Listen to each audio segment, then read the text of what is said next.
वहीं स्वर्ग के द्वार खुल जाते, और वे द्वार तुम्हारे भीतर हैं। स्वर्ग तुम्हारी स्वाभाविकता है, नरक तुम्हारी भ्रांति है। नरक है अपने को भूल जाना, स्वर्ग है अपने को पहचान लेना।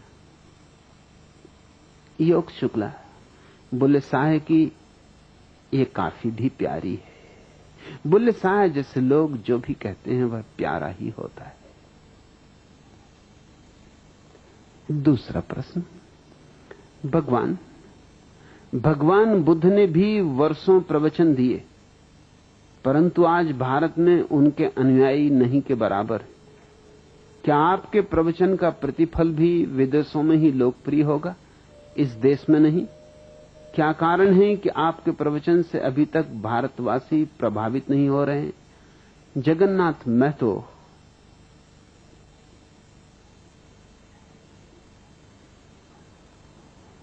भारत के पैरों में कुछ गहरी जंजीरें, भारत की आंखों में बहुत प्राचीन धूल की परतें। भारत का मन गुलाम, भारत की आत्मा गुलाम। भारत जिया है अंधविश्वासों में, और इतनी लंबी सदियों से अंधविश्वासों में जी रहा है कि जब भी कभी इन अंधविश्वासों को तोड़ने की कोशिश की गई तो हमने प्राणपण से अपने अंधविश्वासों की रक्षा की। निश्चित ही तुम ठीक कहते हो कि आज बुद्ध के मानने वाले भारत में ना के बराबर हैं, और जो हैं भी थोड़े से, उनको भी बुद्ध से कुछ लेना देना नहीं। वो तो मानने वाले हैं बाबा साहब भीमराव अंबेडकर के, उनको बुद्ध से क्या लेना देना? अंबेडकर को बुद्ध से क्या लेना देना था? अंबेडकर शुद्ध राजनीतिज्ञ थे, धर्म से उनका क्या नाता था, क्या संबंध था? उन्होंने हरिजनों और खासकर महारों को, महाराष्ट्र में, खुद महार थे, मराठी थे, तो महाराष्ट्र के महारों को हिंदुओं से कैसे अलग कर लिया जाए, इसके लिए बुद्ध धर्म को चुना। और ऐसा भी कुछ नहीं था कि बुद्ध धर्म से उन्हें खास लगाव था। उनकी जिंदगी में कई मोड़ आए। कई दफा उन्होंने सोचा कि मुसलमान हो जाएं सबको लेके, कई दफा सोचा कि सबको लेके ईसाई हो जाएं, लेकिन शायद बहुत से महार, बहुत से हरिजन इतने दूर तक उनके साथ जाने को राजी न होते। मुसलमान होना, ईसाई होना जरा दूर की यात्रा हो जाती। बुद्ध इतने दूर नहीं मालूम पड़ते। कुछ भी हो, बुरे भले जैसे भी हो, यूं हिंदुओं ने स्वीकार तो किया ही है कि हमारे 10वें अवतार हैं, तो अवतार थोड़े गलत किस्म के अवतार हैं, हिंदुओं ने कहा। कुछ ढंग के नहीं है, कुछ बेढंगे, कुछ वेद के अनुकूल नहीं, वेद के प्रतिकूल है, मगर कुछ भी हो, हैं अवतार। तो हिंदुओं को मुसलमान बनाना या ईसाई बनाना जरा दूर का पड़ाव होता, बहुत कम लोग जाने को राजी होते। इसलिए फिर अंततः राजनीतिक दांव पैंच की वजह से अंबेडकर ने तय किया कि अपने अनुयायियों को लेकर बौद्ध हो जाएं। यह राजनीतिक काम था, इसमें बुद्ध से कुछ लेना देना नहीं। ये जो थोड़े से आज बौद्ध दिखाई पड़ते हैं, ये बाबा साहब अंबेडकर के अनुयायी हैं।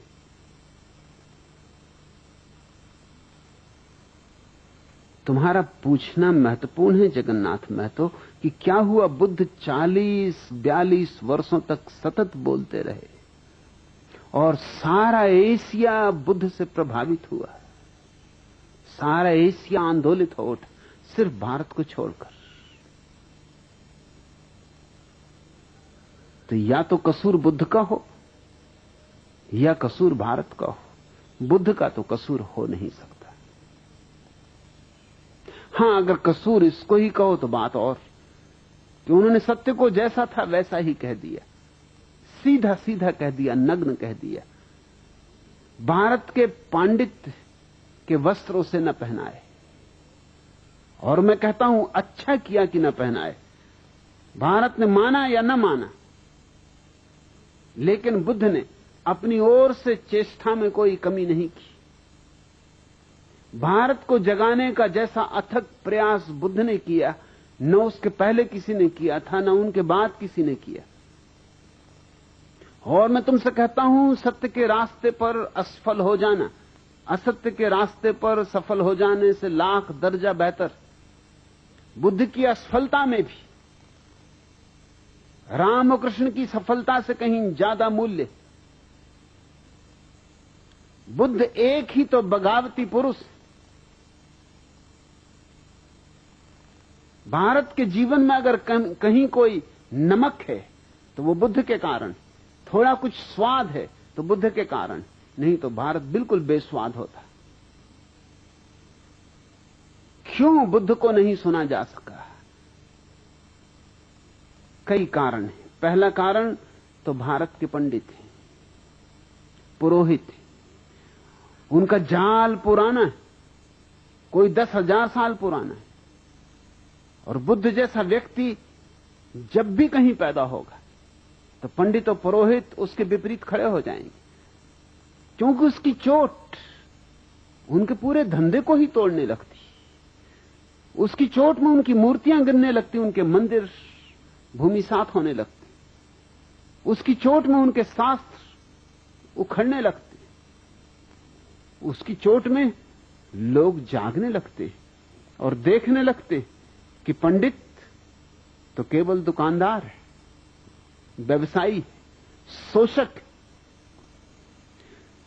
उसकी मौजूदगी में साफ दिखाई पड़ने लगता है कि पंडित तो केवल बासी बातें दोहरा रहा है, तोते की तरह दोहरा रहा है। क्योंकि बुद्ध की मौजूदगी में तुलना हो सकती। पंडित बुद्ध जैसे व्यक्ति को क्षमा नहीं कर सकते, असंभव है। उनके न्यस्त स्वार्थ इसके विपरीत है। और दुनिया में पंडितों और पुरोहितों का इतना बड़ा जाल और इतना लंबा जाल और कहीं नहीं। ये भारत का दुर्भाग्य है कि यहां सारा जाल इतना प्राचीन हो चुका है कि उसे तोड़ना मुश्किल होता है। वो हमारे रग रेशे में समा गया है। कोई वेद के खिलाफ कुछ कहे, बस न तुमने वेद देखा है, न तुमने वेद पढ़ा है, न वेद से तुम्हें कुछ लेना देना, लेकिन कोई वेद के खिलाफ कुछ कहे, बस झगड़ा खड़ा हुआ। तुम सुनने को राजी नहीं। भारत में आज भी लोग कहे चले जाते हैं कि वेद ईश्वरीय, ईश्वर ने रचा है। बड़ी हैरानी की बात मालूम पड़ती। पढ़े लिखे लोग, सुशिक्षित लोग, विश्वविद्यालयों में पढ़ाने वाले लोग भी यही मूर्खतापूर्ण बात कहते हैं कि वेद ईश्वर ने रचा है। और जरा वेद को कहीं से भी तो उलट कर देख लो तो तुम्हें साफ हो जाएगा कि ये बातें ईश्वर ने कैसी रची होंगी। हर वेद की ऋचाओं का जो अध्याय है उसके पहले ही ऋषि का नाम दिया हुआ है कि किस ऋषि के ये सूत्र हैं। और उन सूत्रों से जाहिर होता है कि वो मनुष्यों के रचे हुए। कोई ब्राह्मण कह रहा है कि साल हे इंद्र देवता, मेरे खेत में अच्छी तरह वर्षा करना, मैं खूब दान दक्षिणा दूंगा, यज्ञ करूंगा, तुम्हें खूब सोमरस पिलाऊंगा। अब जरा सोचो, क्या ये भगवान लिखेगा? भगवान का खेत और मेरे खेत में वर्षा ठीक से कर देना, ये तो किसी आदमी की ही बात हो सकती है। ये तो इतनी साफ है कि किसी बच्चे को भी समझाने की जरूरत नहीं। और मामला यहीं खत्म नहीं होता। मेरे खेत में ज्यादा वर्षा करना और पड़ोसी के खेत में वर्षा हो ही ना, तो चढ़ोतरी खूब चढ़ाऊंगा। ये तो और भी बात बिगड़ गई, ये तो मानवीय भी ना रही, अमानवीय हो गई। और मेरी गऊओं के थन में दूध बढ़ जाए और पड़ोसी की गऊओं के थन का दूध बिल्कुल सूख ही जाए, ये ईश्वर कहेगा? ईश्वर का कौन पड़ोसी? सब गऊएं उसकी, सबे भूमि गोपाल की, सारी भूमि उसकी। कौन सी मेरी और कौन सी तेरी? वहां भी मेरा तेरा चल रहा है। तो बुद्ध ने यही कहा कि वेद कोई ईश्वरी शास्त्र नहीं है, कोई शास्त्र ईश्वरी नहीं, सब शास्त्र आदमियों ने रचे। और आदमियों में कई तरह के आदमी, कुछ तो आरिफों ने रचे हैं, जिन्होंने जाना शायद वहां कुछ सत्य की दूर की ध्वनि सुनाई भी पड़ जाए, मगर ये गऊओं के थनों में दूध बढ़ जाए इसकी प्रार्थना करने वाले लोग आरिफ नहीं हो सकते। ये मेरे खेत में ज्यादा वर्षा हो जाए और पड़ोसी के खेत में ज्यादा वर्षा ना हो, ये आरिफ नहीं हो सकते। बुल्ले शाह ऐसी प्रार्थना नहीं कर सकता, कबीर ऐसी प्रार्थना नहीं कर सकते, बुद्ध ऐसी प्रार्थना नहीं कर सकते। बुद्ध ने तो अपने शिष्यों को कहा कि तुम जब ध्यान करो और ध्यान में जब तुम आनंदित हो उठो, तो ध्यान की पूर्णाहुति हमेशा इस बात से करना कि मेरे ध्यान से जो भी आनंद मुझे मिला है समस्त प्राणियों में बढ़ जाए, समस्त प्राणियों में बेशर्त बढ़ जाए, मेरा ही न रह जाए। क्योंकि जो मेरा रहेगा तो मर जाएगा, और जो सब में बढ़ गया तो बच जाएगा। बांटने से बढ़ता है, रोकने से घटता है। एक आदमी ने बुद्ध से जाके कहा था कि आप कहते हैं तो करूंगा, इतनी भर आज्ञा चाहता हूं कि मेरा जो पड़ोसी बहुत दुष्ट, उसको छोड़ के मैं कह सकता हूं कि सबको मिल जाए। मुझे जो आनंद मिल रहा है ध्यान से, पड़ोसी को छोड़ के सारे जगत को मिल जाए, पशुओं को, पक्षियों को, पौधों को, पहाड़ों को, जिसको कहो, मगर ये मुझसे ना हो सकेगा कि इस दुष्ट को मिल जाए, इसको भर छोड़ने की आज्ञा दे दे। बुद्ध ने कहा उसके छोड़ने में ही सब गड़बड़ हो जाएगी, क्योंकि मैं वही मन तो बदलना चाहता हूं जो दोस्ती और दुश्मनी की भाषा में सोचता है, जो अपने और पराये की भाषा में सोचता है, जो मैं और तू के भेद में सोचता है। उस पड़ोसी को तो पहले मिले, फिर और सबको मिले, ऐसा तू ध्यान करना। ध्यान जब आए और आनंद जगे तो कहना पहले मेरे पड़ोसी को मिल जाए और फिर सबको। पड़ोसी को पहले मिलनी चाहिए, पड़ोसी है, तेरे से आनंद की धारा बहेगी तो पहले तो उसी को छुएगी, फिर औरों को छुएगी, फिर दूर चांद तारों को छुएगी। और तू कहता पड़ोसी को ही ना मिले, तो फिर धारा बहेगी ही कैसे? यहीं अड़चन आ जाएगी, यहीं पत्थर पड़ जाएगा। वेद ने जो कुछ कहा है वो आदमी की कामनाएं हैं, आदमी की वासनाएं। बुद्ध ने कहा कि वेद मनुष्य कृत है, और वो भी बहुत साधारण मनुष्यों द्वारा निर्मित है, जिनकी कोई महत्वपूर्ण बातें भी नहीं। कहीं कभार भूल चूक से कोई वेद में सूत्र मिल जाता है जो प्रशंसा के योग्य है, 1%, इससे ज्यादा नहीं। 99% तो कूड़ा कचरा है। इस बात को सुनते ही पंडित नाराज हो गए, और पंडितों का पूरा जो आयोजन था सारे जगत को ग्रसित किए हुए, उसने बुद्ध के खिलाफ जिहाद छेड़ दी। इसलिए बुद्ध को सुना नहीं जा सका, शायद मुझे भी नहीं सुना जा सकेगा। कोशिश करूंगा, कोशिश कर रहा हूं, मगर मुझे इसकी बहुत फिक्र भी नहीं, और बुद्ध को भी इसकी बहुत फिक्र थी, ऐसा मत मानना। जो सुन सकते हैं वो सुन लेंगे, जिनके काम का है उन्हें मिल जाएगा, जिनके पास थोड़ी बुद्धिमत्ता है वे पी लेंगे। और बुद्धुओं के लिए क्या किया जा सकता है? फिर वो भारतीय हो या गैर भारतीय हो, बुद्धू तो बुद्धू। और इस देश में बुद्धुओं की लंबी परंपरा है, लंबी श्रृंखला है। भारत जैसे मरना ही भूल गया है, और चूंकि मरना भूल गया इसलिए लाशें रह गई। मरना भूल गया इसलिए पुनरुज्जीवित होना भी भूल गया। बूढ़ों को मरना चाहिए ताकि बच्चे जी सकें। इस देश में बूढ़े जिंदा हैं, इसलिए बच्चे तो पैदा ही नहीं हो पाते, या होते हैं तो बूढ़े ही पैदा होते। फिर भारत कहने को आस्तिक है, लेकिन वस्तुतः आस्तिक नहीं, नास्तिक है, क्योंकि तुम्हारा सारा धर्म नकार पर खड़ा है। यह छोड़ो, यह छोड़ो, यह छोड़ो, यह नकार है। संसार असत्य है, माया है, छोड़ो। घर गृहस्थी माया है, छोड़ो, भागो। ये जो भगोड़ापन है ये नकार है, और जहां नकार है वहां नास्तिकता है। तो हमारी आस्तिकता ऊपर से ओढ़ी हुई राम नाम चदरिया है, भीतर कुछ और चल रहा है, बाहर हम कुछ और ओढ़े बैठे हुए। बुद्ध ने हमारी चदरिया छीन ली और कहा कि पहले अपनी असलियत देखो, क्योंकि असलियत में ही क्रांति हो सकती है। पहले अपने जीवन का सत्य समझो, तो ही तुम्हारे जीवन में क्रांति हो सकती है। और अगर उस सत्य को नहीं देखा तो तुम थोथे आस्तिक बने रहोगे, मगर गहरे में तो तुम नास्तिक ही रहोगे। असली आस्तिक होने के पहले व्यक्ति को नास्तिकता की अग्नि से गुजरना पड़ता है।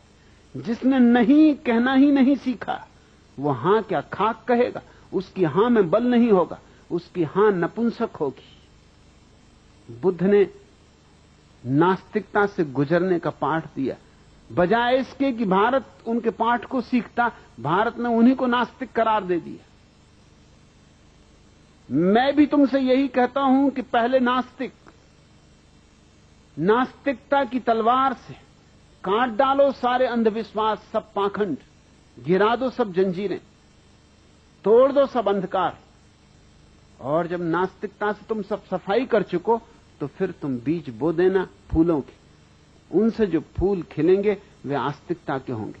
जैसे कोई बगीचा बनाता है तो पहले पत्थर साफ करता है, जमीन गोड़ता है, जड़ें निकालता है, घास पात उखाड़ता है, ये नास्तिकता का काम है। और फिर बीज बोता है, फिर फूल आते हैं, वसंत आता है।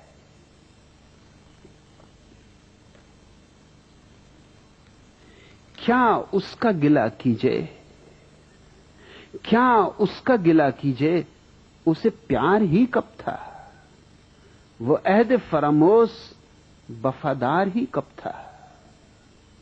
उसने तो सदा पूजे हैं उड़ते हुए जुगनू, वो चांद सितारों का परस्तार ही कब था। हम डूब गए जागती रातों के भंवर में, हाथ उसका हमारे लिए पतवार ही कब था। आमों की हंसी ऋतु के सिवा भी तो वो कूके, लेकिन किसी कोयल का ये किरदार ही कब था। आवाज जो मैं दूं तो किसी और को छू ले, इस आंख मिचौली से वो बेजार ही कब था। मशहूर जमाना है कतील, उनकी उड़ाने वो दाम मोहब्बत में गिरफ्तार ही कब था। तुम ठीक कहते हो, क्या मेरी बात भी परदेश के लोग ही समझ पाएंगे? देश परदेश का मैं तो कुछ फासला नहीं करता, जिसकी प्यास होगी वो समझ पाएगा। आमों की हंसी ऋतु के सिवा भी तो वो कूके, लेकिन किसी कोयल का ये किरदार ही कब था। आवाज जो मैं दूं तो किसी और को छू ले, मैं तो आवाज दे रहा हूं, जिसको छू सकती उसी को छूएगी। आवाज जो मैं दूं तो किसी और को छू ले, इस आंख मिचौली से वो बेजार ही कब था। ये भारत तो जमाने हो गए, तब से अंधविश्वासों में जी रहा है। इसने सत्य की खोज तो कब से बंद कर दी। पुकार तो मैं दूंगा, आवाज तो मैं दूंगा, दे रहा हूं, लेकिन उनको ही सुनाई पड़ेगी जो सुनने को राजी। इतना ही करो कि दरवाजा खुला रखो, कम से कम तुम तो सुनो जगन्नाथ महतो, औरों की फिक्र छोड़ो, क्योंकि तुम्हारे और दूसरे प्रश्न भी हैं, उनसे जाहिर होता है कि तुमको भी सुनाई नहीं पड़ रहा। तुम्हारे दूसरे प्रश्न भी हैं जिनसे साबित होता है कि ये प्रश्न तुमने अपने ही बाबत पूछा है। नाम भारतीयों का ले रहे हो, दिल दर्द की शिद्दत से खूंगस्ता व सिपारा, इस शहर में फिरता है एक वैसी व आवारा, शायर है कि आशिक है, जोगी है कि बंजारा, दरवाजा खुला रखना। सीने से घटा उठे, आंखों से झड़ी बरसे, फागुन का नहीं बादल जो 4 घड़ी बरसे, बरखा है ये बादों की, बरसे तो बड़ी बरसे, दरवाजा खुला रखना। आंखों में तो एक आलम, आंखों में तो दुनिया है, होठों पे मगर मोहरें, मुंह से नहीं कहना है, किस चीज को खो बैठा, क्या ढूंढने निकला है, दरवाजा खुला रखना। हां थाम मोहब्बत की गर थाम सके डोरी, हां थाम मोहब्बत की गर थाम सके डोरी, साजन है तेरा साजन अब तुझसे तो क्या चोरी, ये जिसकी मुनादी है बस्ती में तेरी गोरी, दरवाजा खुला रखना। शिकवों को उठा रखना, आंखों को बिछा रखना, एक दिया दरीचे की चौखट पर जला रखना, मायूस न फिर जाए, हां पासे वफा रखना, दरवाजा खुला रखना, दरवाजा खुला रखना।